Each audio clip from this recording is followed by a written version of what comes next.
Kita itu menjadi suri tauladan anak. Bapak itu bertani sekian tapi apa hasilnya? Nggak ada. Nah sekarang dengan adanya bertani organik itu, sebaliknya sekarang itu anak-anak muda yang dulu kerja di pabrik, di kuli bangunan, sekarang itu malah pada bertani.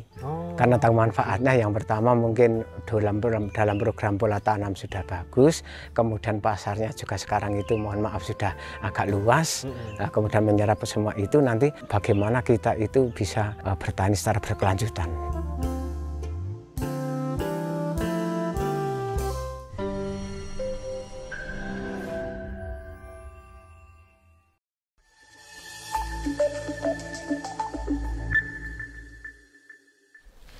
Bertani organik bukan hanya sekedar tren, melainkan sebuah filosofi yang mengedepankan keseimbangan antara alam dan kesehatan manusia. Keberlanjutan produksi dalam pertanian organik berarti memenuhi kebutuhan masa kini tanpa membahayakan kemampuan generasi mendatang untuk memenuhi kebutuhan mereka. Prinsip ini berfokus pada 3 pilar utama, yaitu sosial, ekonomi, dan juga lingkungan. Dalam video kali ini, kita akan menambah wawasan dalam dunia pertanian organik melalui perbincangan menarik dengan Pak Rebo. Mari kita dengarkan bagaimana Pak Rebo menerapkan prinsip-prinsip keberlanjutan dalam bertani dan apa saja manfaatnya. Mari ikuti saya.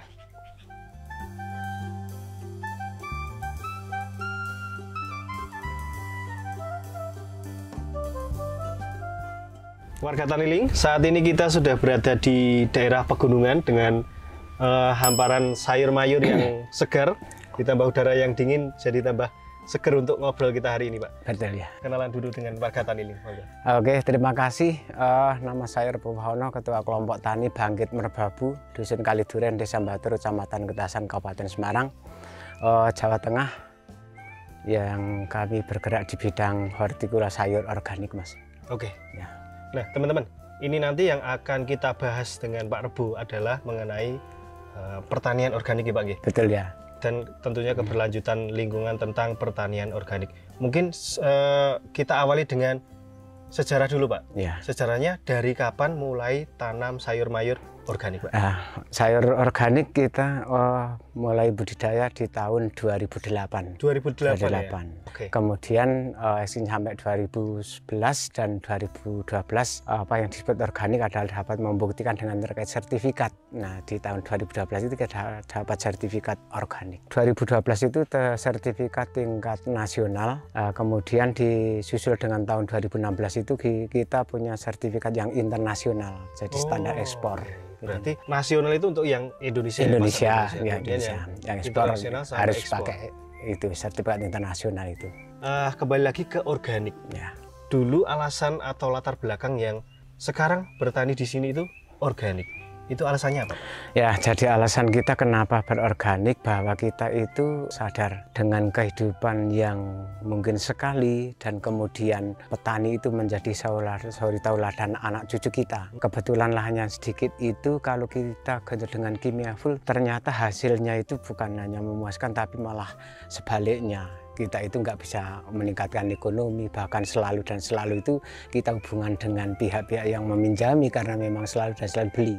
Nah, kalau dampak sendiri, Pak, dulu kan pernah kimia tuh. Iya. Dampak terhadap tanah atau sayuran itu gimana? Jadi dampak dari kimia yang berlebihan itu ketika kita lihat di tanah itu mengeras. Kemudian ditanami juga sangat sulit ketika kita mengaplikasikan karena memang mohon maaf ya, kalau sekarang nanam itu harus dikasih pupuk buatan pabrik itu 10 kilo. Nah, nanam yang akan datang itu harus 20 kilo. Nggak boleh sekarang 10 terus 15, 5 kilo nggak bisa. Harus malah lebih ke situ. Untuk prakteknya sendiri, Pak, di sini itu yang disebut organik itu prakteknya apa saja yang dilakukan? Ini ada tumpang sari nih. Ya. Apa itu salah satu teknik organik mungkin ya? Jadi tim kami terkait dengan tumpang sari kenapa? Harus karena memang di antara tanaman satu dengan yang lain itu saling memberikan manfaat. Terkait misal ada jenis ulat yang memakan bayam Jepang ini, tapi di sampingnya ada kali kerli yang baunya itu mungkin kurang suka, akhirnya nggak makan. Oh gitu. Nggak makan itu. Kemudian untuk pupuk sama mungkin obat-obatan gitu, Pak? Jadi karena terkait dengan penerapan kelompok, untuk pupuk padatnya kita bikin bersama kelompok, satu tim kelompok, kemudian pestisidanya juga nanti bikin bersama. Nah setelah itu jadi nanti kita bagikan ke anggota kelompok itu secara cuma-cuma. Itu boleh tahu nggak komposisi Mungkin dari pupuk. Oke. Atau... Jadi kalau pupuk padatnya ya Mas, itu pupuk padatnya itu kita dari kotoran hewan, entah itu kotoran sapi ataupun kambing. Nah, kita kumpulkan dalam satu tim di tempat pupuk. Nah, kemudian nanti di situ komposisinya kita campur dengan abu sekam, kemudian dikasih disirami dengan mol. Kemudian nanti dalam posisi seminggu kita kerja bakti untuk ngaduk-aduk. Jadi pupuk padat yang dari kandang nyampe ke pupuk padat yang siap digunakan itu paling tidak membutuhkan waktu 2 bulan. Oh, 2 bulan. 2 bulan ya. Itu untuk yang pupuknya. Ya, Ya, pupuk. sekarang ke hama, Pak. Ya. Hama sama penyakit itu kan kalau kimia ada pestisida, Ya. kimia dan lain sebagainya. Itu penggantinya apa, Pak? Kita menggunakan biji bengkuang, kemudian dicampur dengan serai, kemudian ada pahitan juga. Hama-hama itu bersifat yang tidak suka terlalu pahit. Di sini itu memang mudah dicari atau gimana? Kita beli untuk biji bengkuang.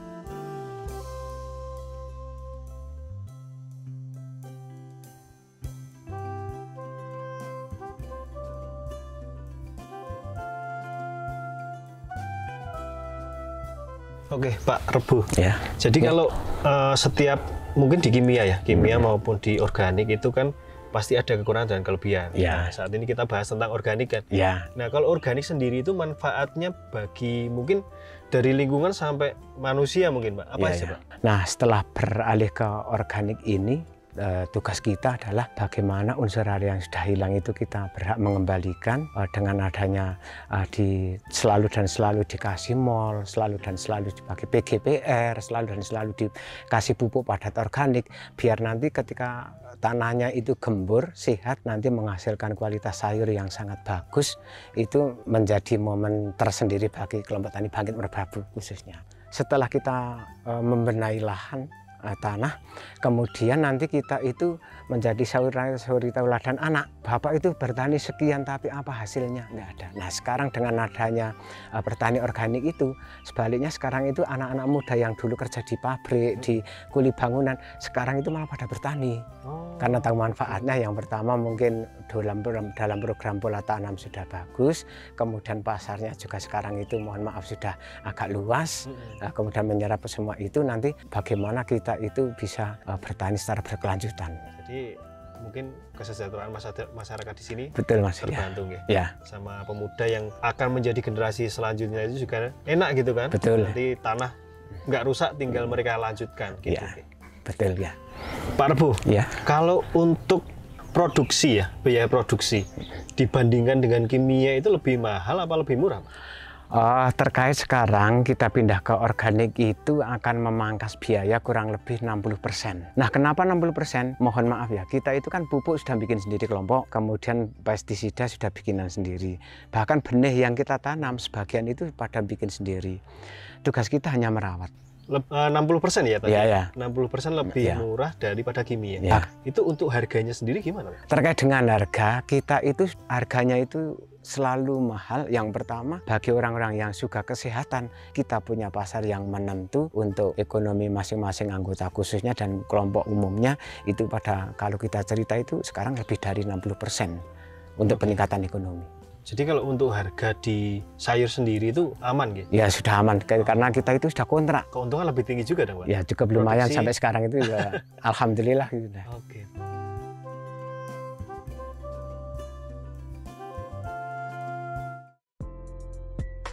Hai Sobat Taniling, buat kalian produsen kopi Robusta asalan Green Bean, jangkau pasar lebih luas dan dapatkan penawaran tertinggi dari pembeli. Ayo posting kopi kamu di AgriPlaza. Caranya gampang banget, download aplikasi Taniling di Google Play.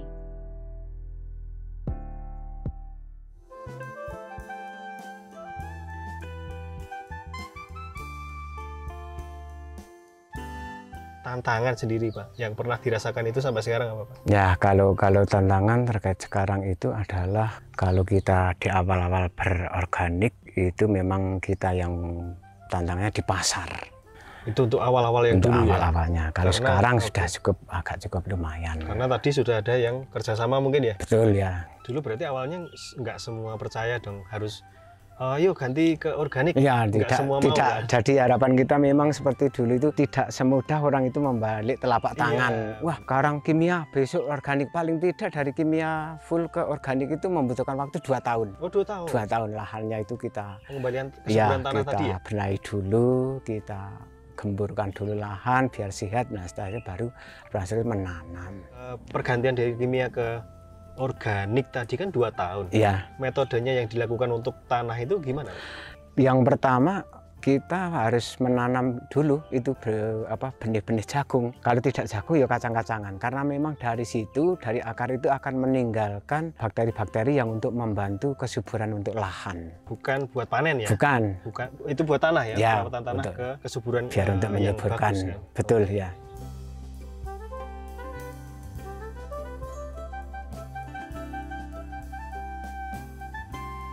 Selama kurang lebih 15 tahun ini, itu peran dari Bangkit Merbabu kepada masyarakat atau yang lainnya, itu apa saja Pak? Misi visi awal adalah mengorganikan masyarakat. Kepemikiran dan SDM manusia juga termasuk butuh. Bukan hanya ke kalangan petani saja yang kita sampaikan. Terkait dengan organik, siapapun yang datang ke Bangkit Merbabu, baik itu anak magang, anak PKL, dari A sampai Z itu kita sampaikan semua. Kita itu punya binaan, jadi binaan itu kepingin belajar organik. Nah, bukan hanya 1-2 pertemuan, bahkan sampai 2 bulan, 3 bulan kita tuh selalu membina bagaimana terkait dengan organik itu mampu sampai ke tingkat sertifikat. Nah, akhirnya dari 4 binaan itu semua masing-masing sudah megang sertifikat yang nasional itu. 4 binaan itu kelompok tani lain? Ya, kelompok tani selain Bangkit Merbabu. Oh, gitu. Untuk prosesnya sendiri Pak, perjalanan dari tanaman yang menjadi disebut tanaman organik sampai sertifikasi organik mungkin sampai internasional itu langkah perjalanannya gimana Pak? Nah, organik seperti apa yang kita terapkan adalah nanti dari A sampai Z. Yang pertama pengolahan lahan, kemudian pemilihan benih-benih yang berkualitas. Nah, kemudian dari tingkat itu termasuk juga pestisida kita awasi, kemudian sampai perawatan seperti apa, dan nanti sampai ke panen. Terkait dengan sertifikat itu nanti kita tidak serta-merta Bangkit Merbabu terus. Nanti kalau kamu bikin kelompok, tak kasih sertifikat tidak bisa, karena sertifikat yang menyertifikat adalah lembaga. Berarti setelah semua unsur ini sudah dites, oh ini ternyata semua sudah memenuhi syarat organik. Betul ya. Prosesnya ke sertifikasi itu gimana kalau boleh tahu Pak? Singkatnya aja Pak. Ya, jadi yang pertama setelah dilihat dari PPL, kita berkelompok tapi dipandu dengan PPL. Oh, itu kelompok tani ngudi bantuan itu kok ternyata sudah benar-benar organik. Nah, tinggal kita lapor ke Pak PPL, Pak tolong nanti di jembatani untuk dapat sertifikat ini. Oh, lewatnya dari PPL? Dari PPL. PPL kan nanti lapornya ke dinas. Oke. Nah, dinas nanti baru survei ke lahan benar-benar atau tidak. Nah, kalau benar-benar itu baru diajukan. Pak Rebo? Ya. Mungkin dari jenengan pribadi atau kelompok tani Bangkit Merbabu yang ada di sini, Ya. itu cita-cita kedepannya itu gimana Pak? Cita-cita Bangkit Merbabu yang pertama kita sudah satu titik terwujud mengorganikan masyarakat, bahwa siapapun yang mau terkait dengan mau belajar organik kita setiap waktu mempersilahkan. Kemudian cita yang kedua, bagaimana kita itu punya planning dan cita-cita kepingin tidur sebelum tidur. Artinya banyak sekali orang yang sudah saatnya tidur, tapi karena yang dipikir selalu banyak sekali, itu belum bisa tidur. Itu yang untuk selanjutnya, bahwa cita-cita kami tidak mau menjadi budak di rumah sendiri. Berarti yang pengen tidur sebelum tidur itu tadi kan tanda kalau sudah sejahtera Finansial gitu, ya, betul. Secara finansial Ya, sudah okay. aman ya. Ya, secara itu.